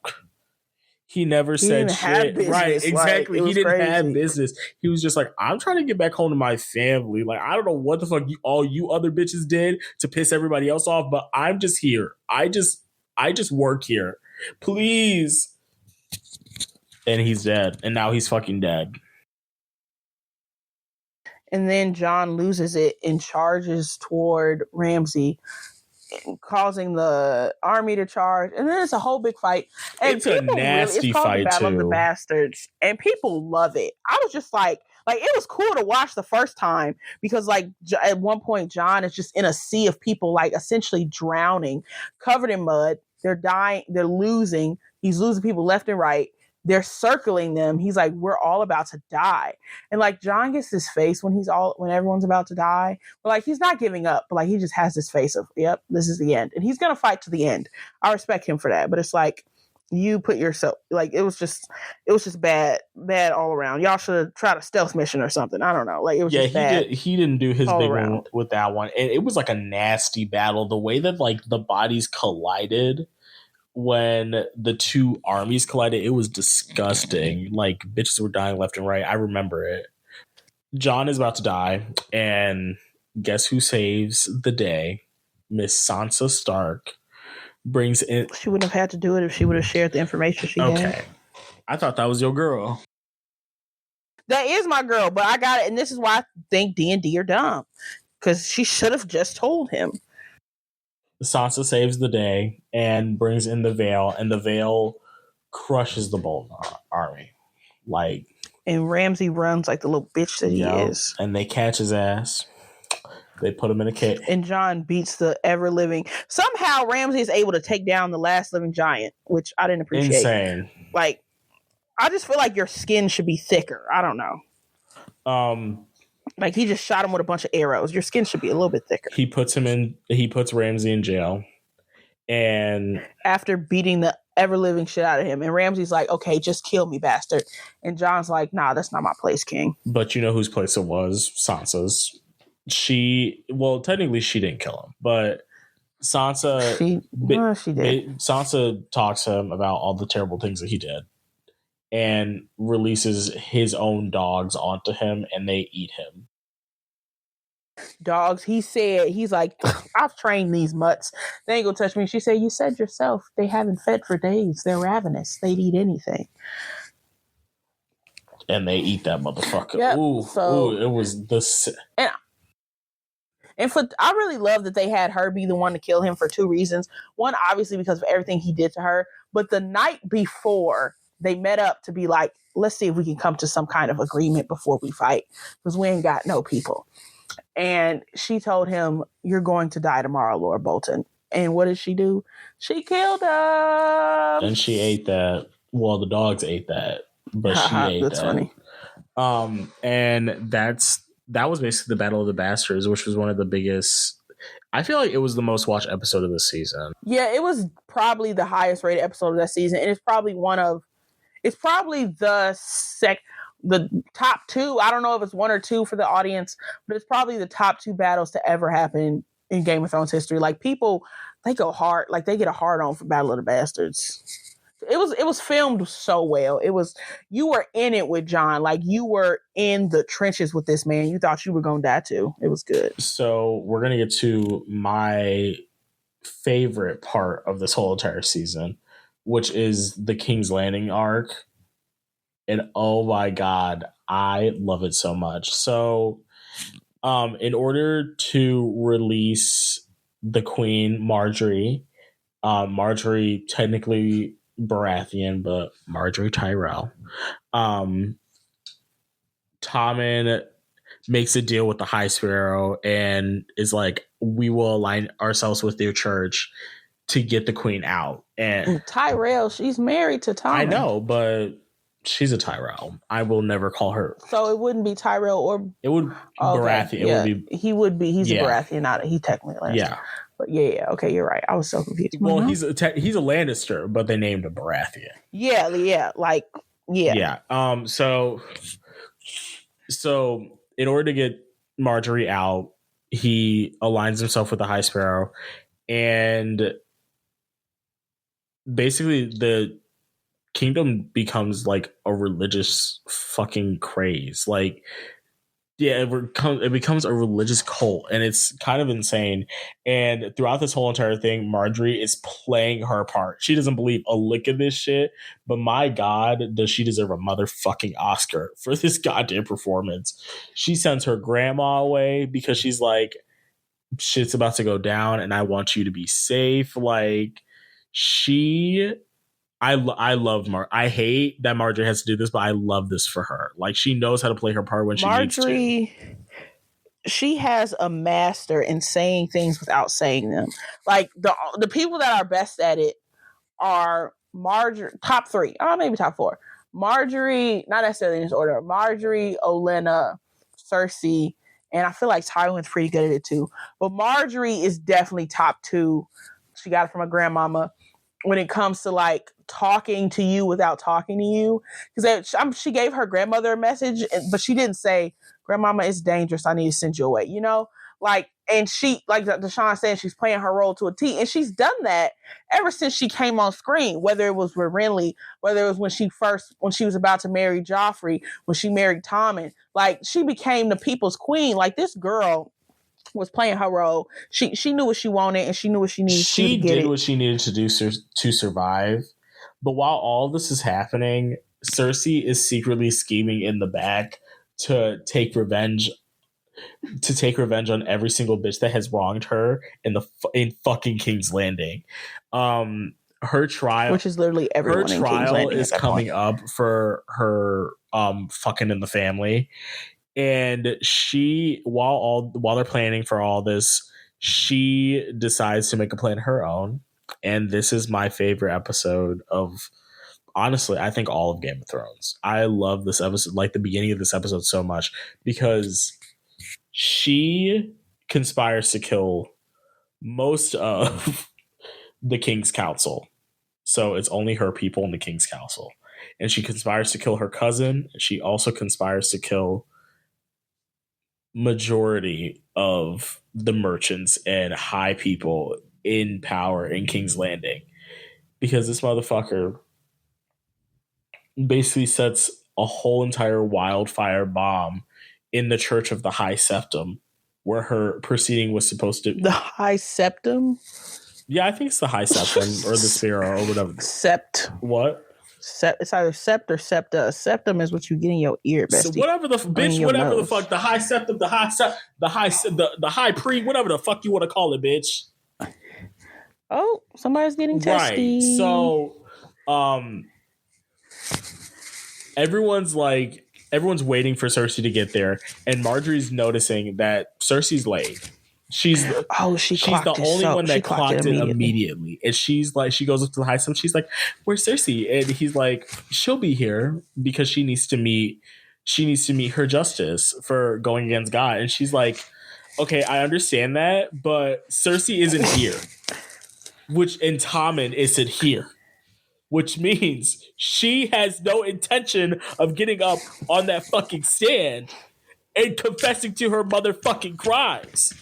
Which means, and he like, "Girl, what are you talking about?" And he's like, "Look, I don't want to hear all that. She'll be here in a second." And she's like, "Cersei does not mean to be here," which means we all should not be here right now. And he's like, "I don't know, bitch. Like, close the doors. You know what? Close the doors. Nobody's getting out." And she's like, "Ushers, I said close the doors." I closed the doors. He literally did that and closed the doors. And she's like, "Everyone get out. And they're trying to push all these people, and they hear rumbling under them. And they're like, "What is happening?" And Marjorie gives the High Septum this look like, "I fucking told you so." And then they all blow up in a green fireball. Debris from the fucking church goes everywhere, all over King's Landing, killing bystanders. The bell flies and kills a bunch of people. It is honestly eye fucking conic shit. And it's the only time I have ever cheered for Cersei. Because, girl, you did that. She did her big one. She did her big one. She ate that, because when I tell you, I hated the High Sparrow. I hated that motherfucker so much.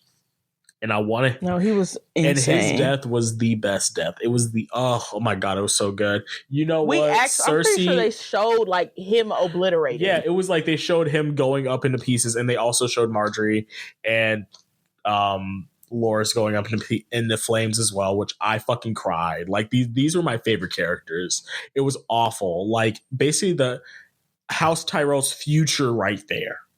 And they're fucking dead, which means House Tyrell is dead, bro. Like the only one left is Olenna, like, and she's not popping out any more kids. She's decrepit. Please. Oh, her husband was in there too. Yeah, her husband was in there too. Or was it her son? No, it was her husband. It was her husband. Okay, her husband. Like Olenna's just Olenna's alone, bro. And Cersei looks out and is like nodding her, drinking her little wine, drinking her wine, loving her life. And I was like, period, girl, you ate that. But upstairs, Tommen sees what happens. And the whole reason Tommen didn't go is because Cersei basically used the mountain as a blockade, so he couldn't get out. So Tom was basically stuck in his room. Because one thing Tommen at that point did, he believed in the High Sparrow and he loved him some Marjorie. Yep. Again, major manipulation, but he loved him some Marjorie. She made sure he did, exactly. Of course. And she treated him right. Young man. Not even a young man. He was a boy. He was a boy. Actually, that's a little weird. I never thought of that. It was disgusting. I hated watching. I don't know how old he was in real life.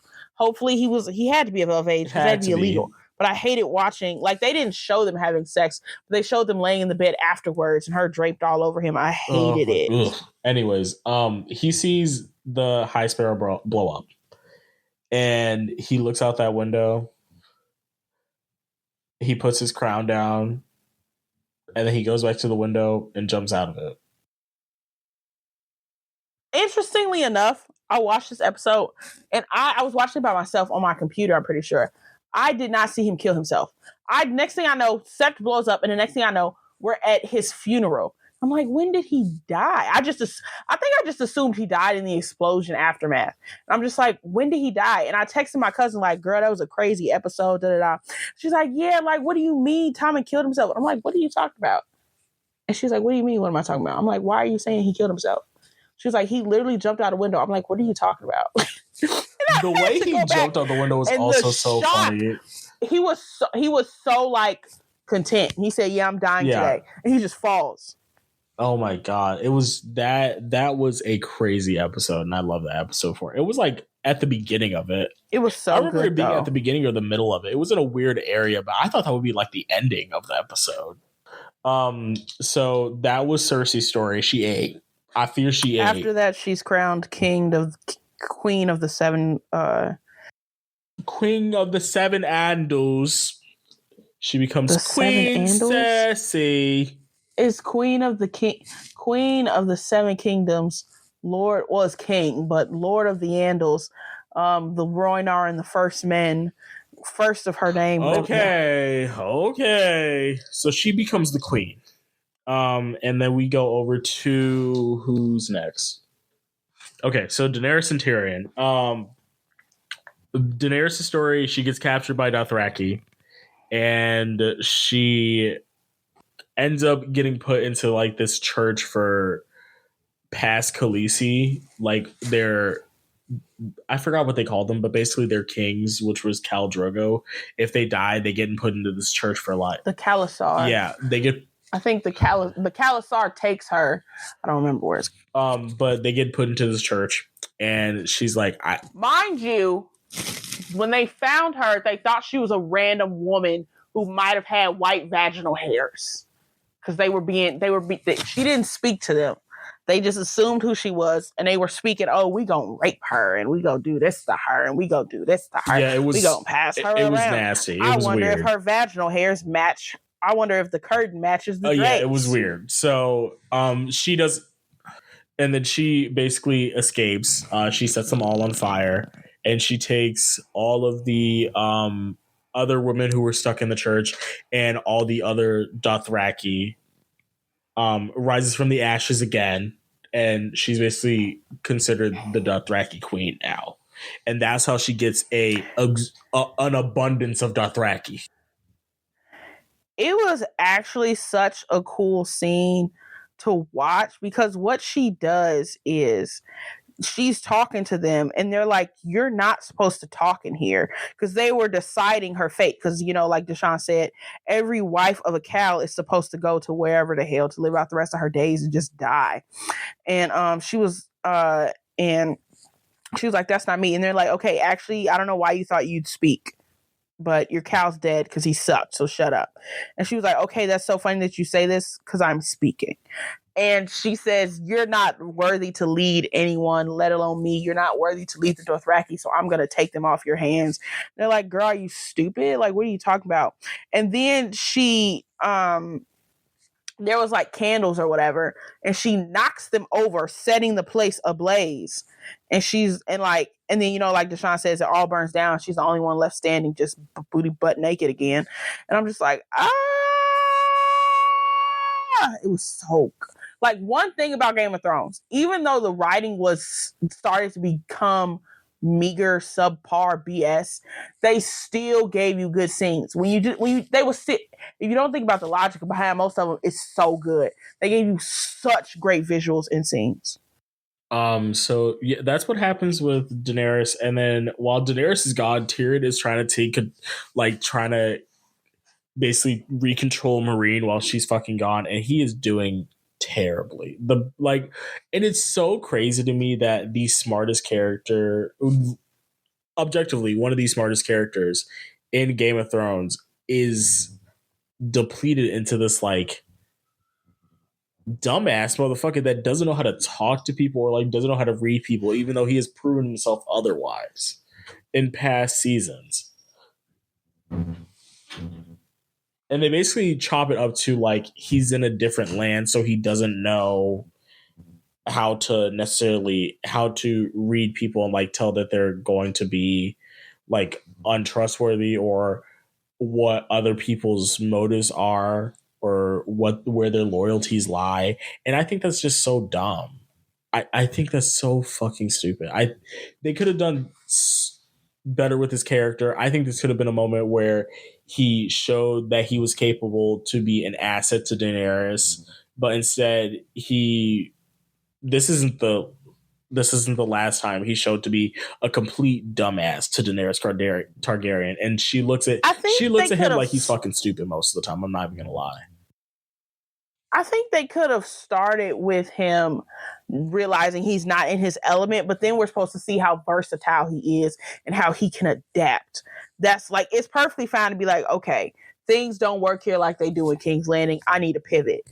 I don't even remember what happens. Like, I just know he just doesn't do well. I don't even remember how. Like, he gives the slavers he gives them like 10 years or something to get rid of slavery, right? Yeah, he's like, okay, we'll give you your slaves back, but we're going to give you 10 years to figure out, like, in 10 years, these slaves are going to be free. And Missandei oh yes, I remember now. Missandei hated that. I remember they also had that. Oh, go ahead. Her and Grey Worm were not for it. They were like, that's the dumbest thing I've ever heard of in my whole entire life. And he's like, no, it's going to work. And Tyrion's never been enslaved before like they have. Right. So he's like, why does 10 years matter? They're like, it matters. We have to kill these motherfuckers because they have their slaves back. They're going to try to like keep them forever. Are you dumb? Like they're not gonna follow your plan because they don't see you as a person in a place of power. Like, kill these motherfuckers. And he's like, no, we have to work with them. No, bitch. They also have this moment that I never understood the purpose of in a show where like every moment has to have purpose. When Tyrion, Missandei, and Grey Worm are just like sitting around drinking or whatever, and like Tyrion tries to make a joke and it doesn't land. And both of them are looking at him like, what are you talking about? And then Missandei makes a joke and Grey Worm is just like cracking up because he loves her. I'm just like, and Tyrion's like, I don't get it. I'm just like, what is happening right now? What's the point of this? Them brothers, they were just putting their own writing into the fucking story and it didn't work. It's just terrible. It probably had a dick joke in it too. Terrible humor. They're bad at everything. And Varys left, by the way, y'all. He went back to King's Landing, which I don't know why he would do that because you left. The fact that you left, it was such chaos was going on, but you left. And then my brother disappeared. Oh, you're on my shit list. But he thought, I'm going to go back and get her some. Well, he didn't go back to King's Landing. He went back to. Yeah, he just went back to Westeros. He definitely didn't go back to King's Landing. He'd be shot on sight.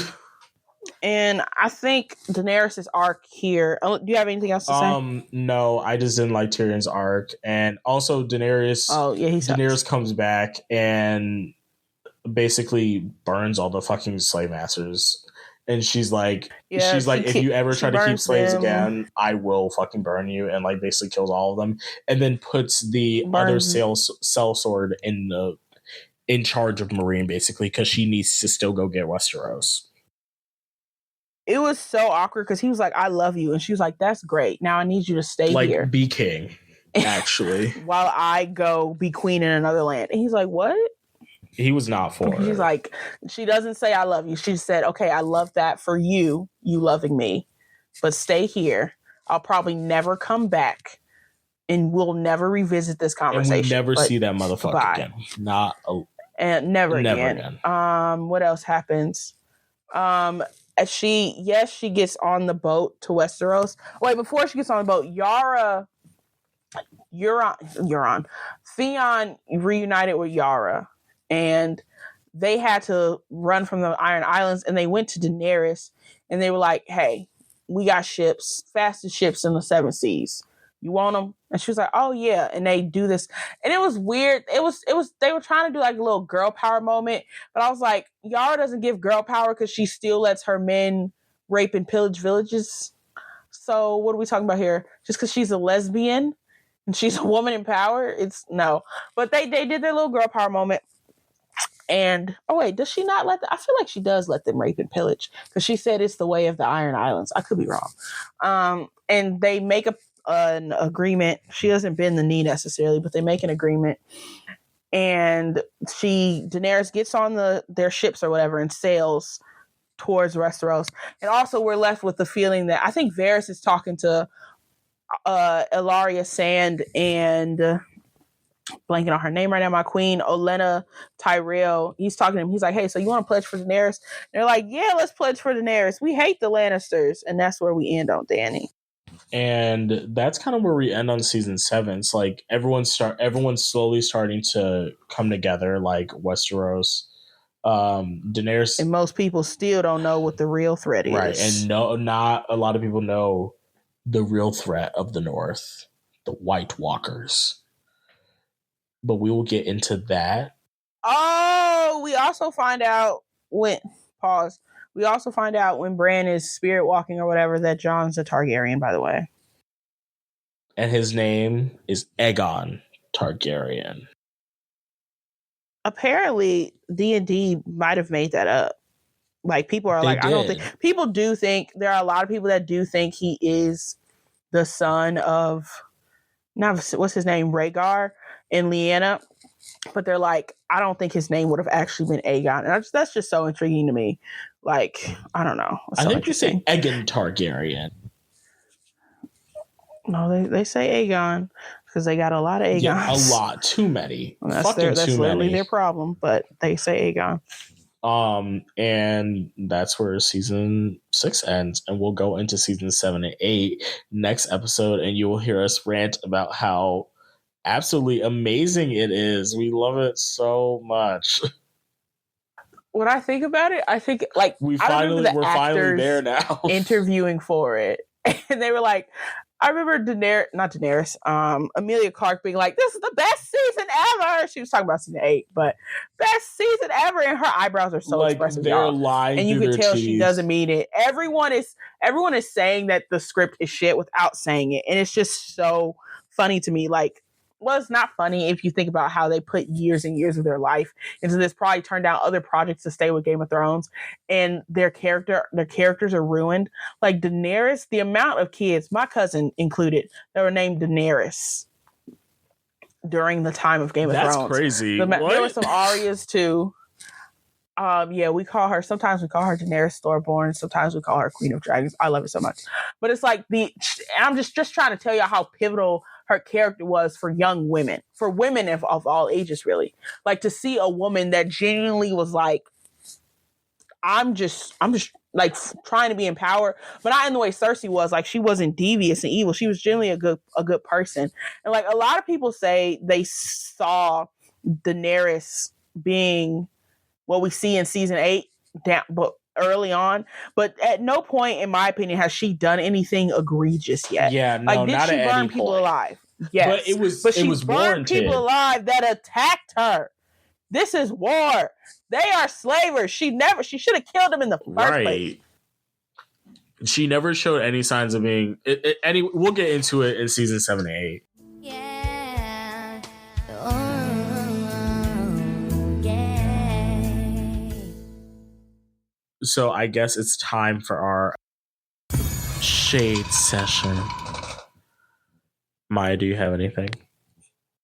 I don't actually have anything to say. Nothing too crazy.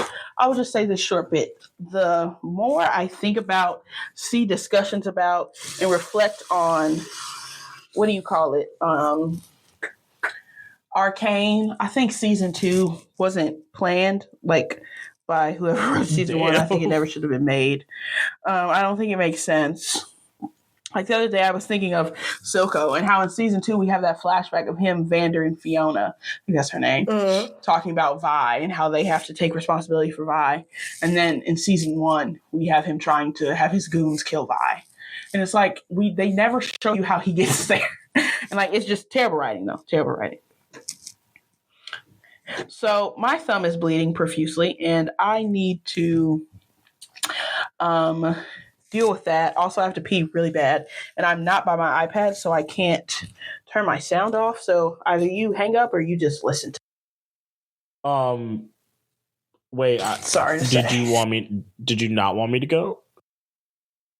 I'm just letting you know. It's up to you. You want me to hear your stage session? Basically, all I was gonna say is, Tyra, you're going to hell. The things that you're saying about Tyra Banks? No, Tyra Sanchez. I dragged her a few months ago because she talked shit about a queen that died this year, the Vivian. Oh, I remember that. And then there was another queen that died like recently, last week. I think her name is Jiggly Caliente. And she was a trans woman, and she was the host of...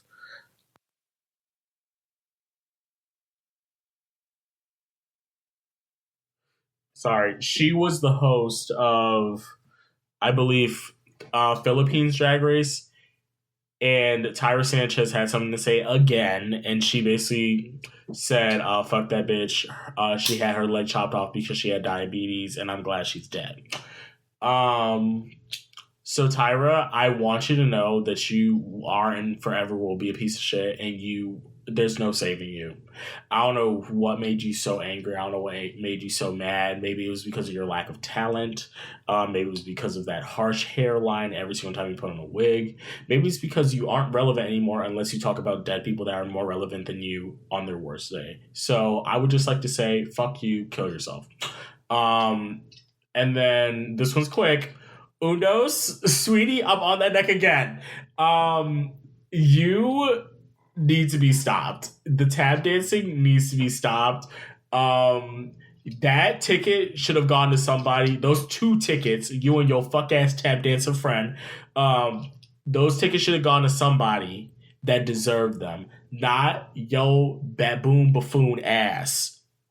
Oh, are you talking about the black guy that went to Beyonce? Yes, the one that was just talking mad shit about Cowboy Carter. Those 2 tickets could have went to actual fans. And you know what? I usually don't gag people for being in the motherfucking nosebleeds, but that's why your bitch ass was in the goddamn nosebleeds. You probably got them tickets. On a resale, and they told your ass you was gonna be in the hundreds in the description, and then you saw they were actually 500s. I'm glad your bitch ass got scammed. Kick rocks and beat feet, you ugly long-faced bitch. And that's mine. I'm done. I would just like to say, I would like to echo that kick rocks and beat feet. But to everyone at the Met Gala who didn't do what they needed to do. Because what do you mean Joey King is out eating you? Like, obviously Janelle Monáe was going to do it. You can't face her. You can't face no facing Janelle. You can't face Diana Ross. Cardi B was going to do it. Like, obviously Coleman Domingo. Like, some of these people was going to do it. But some of y'all are embarrassing. Anne Hathaway, what did you have on? Explain. Quickly. Nicole Kidman, what did you have on? Explain. Quickly. Like, it's embarrassing. It's disrespectful. Zendaya, you looked great. I hate the haters because you look great. Yeah, she did look good. But it's actually really disrespectful.